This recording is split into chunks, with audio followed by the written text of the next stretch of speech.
সুপ্রিয় শিক্ষার্থী বন্ধুরা, আজকে আমরা আলোচনা করব পার্টস অফ স্পিচ।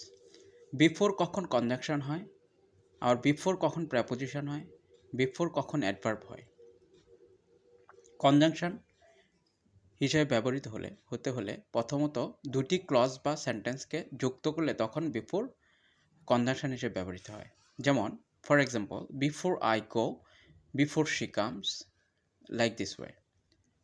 তারপর আমরা যাচ্ছি প্রেপোজিশন। প্রেপোজিশন হলো যেমন নাউন বা প্রনাউনের আগে বসলে, বিফোর যদি নাউন বা প্রনাউনের আগে বসে তখন এটা প্রেপোজিশন হয়।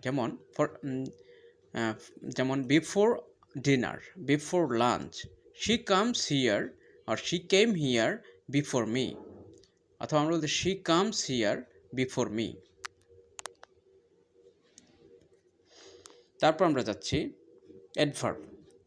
অ্যাডভার্ব হলো সেন্টেন্সের একা ব্যবহৃত হলে বা অবজেক্ট থাকে না, এই ক্ষেত্রে বিফোর অ্যাডভার্ব হয়। যেমন আই ম্যাট হিম বিফোর, এখানে বিফোর অ্যাডভার্ব।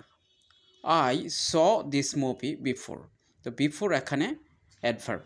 আমি এই মুভিটি আগে দেখেছিলাম। দেখো এখানে বিফোরের পরে কোনো অবজেক্ট নেই, বা বিফোরের আগে অবজেক্ট আছে কিন্তু পরে কোনো কিছু নেই, একাকী ব্যবহৃত হয়েছে, তাই এটা অ্যাডভার্ব হিসেবে ব্যবহৃত হয়েছে। তাহলে আমরা বুঝতে পারলাম যে বিফোর যখন সেন্টেন্সে অবজেক্ট ছাড়া বা শেষে ব্যবহৃত হয় তখন এটা অ্যাডভার্ব হিসেবে ব্যবহৃত হয়।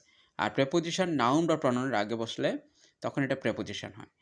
আর কনজাংশন দুটি ক্লজ বা সেন্টেন্সকে যুক্ত করলে তখন বিফোর কনজাংশন হিসেবে ব্যবহৃত হয়।